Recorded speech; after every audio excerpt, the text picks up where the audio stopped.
Always tracking, always alerting. This is Storm Team 8. Good morning, West Michigan. 6:11 now as we wake up on this very mild Monday morning. Temperatures outside in the 40s and 50s. Just hard to imagine that in just a few days these readings will be warmer than our afternoon highs. And as we head into the weekend, we were talking about another Arctic cold front coming through. We've got team coverage for you coming up. In fact, meteorologist Matt Kirkwood will be along in just a couple of minutes to preview a huge shift in the overall weather pattern. This morning, though, traffic moving along very smoothly through US 131 downtown Grand Rapids. And I've been scanning area visibility readings and no repeat performance of the dense fog that we had last week. So conditions really should be fairly quiet on most area roads. Temperatures again 40s and 50s this morning. We do have a chance of a few showers, especially north and east of Grand Rapids. And at this point, it looks as though the clouds will be on the increase. So if we do see much sunshine today, it'll be first thing this morning with clouds on the increase. Cooler air ahead as we head through the rest of this week. And then we've got colder air moving in for the weekend. 38 degrees in Fremont and Muskegon, 43 in Holland, 49 degrees in South Haven, 50 in Kalamazoo. And the temperature changed from 24 hours ago. I always think this is one of the most telling graphics we can ever show to you. We've got readings that are a good 10 to 20 degrees warmer than they were at this point yesterday.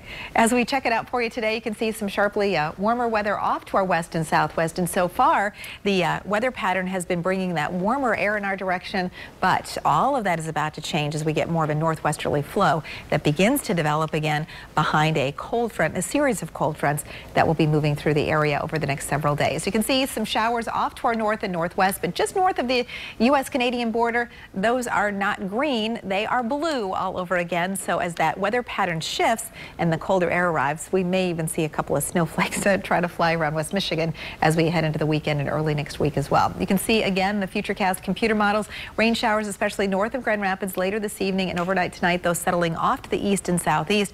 And then as we head through the day tomorrow, check out the colder air that settles in along with a return to sunshine. So the trade-off in the atmosphere is this.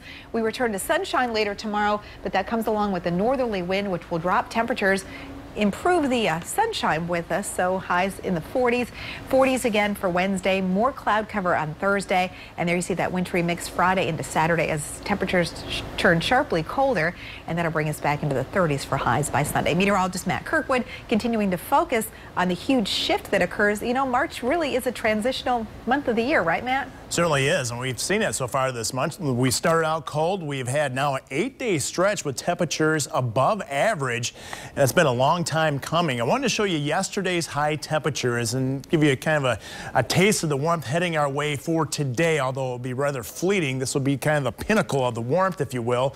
Look at yesterday's high, 74 in Des Moines, 70 in Minneapolis, and today's high on the other side of Lake Michigan will be in the 70s. The going high for Chicago today, 74 degrees. Here's the leading edge of the warm air. The warm front is now moving through Michigan at the present time, but you can see it's followed by a cold front. So we're going to be in this area today, the warmer air, but it's not going to take long for the colder air to move in. That cold front will march through tonight. Now looking beyond this, the 8 to 14 day outlook has, well, this is kind of reverting back to what we've seen for much of the winter. Below average to much below average temperatures, eastern half of the United States. The warmth off to the west, March 23rd through the 29th, which is next week to next weekend. So it looks like we're going to finish out the month of March on a cold note. And in terms of precipitation, I always like to take a look at that this time of year because of all the melting going on, and any kind of, you know, heavy rain certainly could lead to some flooding problems or some issues. It does look like above average amounts of precipitation during that time frame as well, but with the, you know, combined with the colder temperatures, you know, the big question is, are we going to see snow? I don't see any accumulating snow in the forecast, but snowflakes certainly are a possibility. Well, and the good thing last week, we had sort of the gradual meltdown that happened. We had cold early morning temperatures. We had temperatures above the freezing mark, so we kind of gradually lost the snowpack. So that's been one positive thing, at least from a flood standpoint. So you're both calling for a higher amount of mud throughout this entire season. We're just going to kind of endure that a little bit more. Okay. So if you have elementary school students or dogs, or you know, it's a real mess right now. Yes, that's right. Is. Yeah, the washing machines will be working overtime. Yeah. All right. Thank you, Terry. Thank you, Matt. It is now 6:16.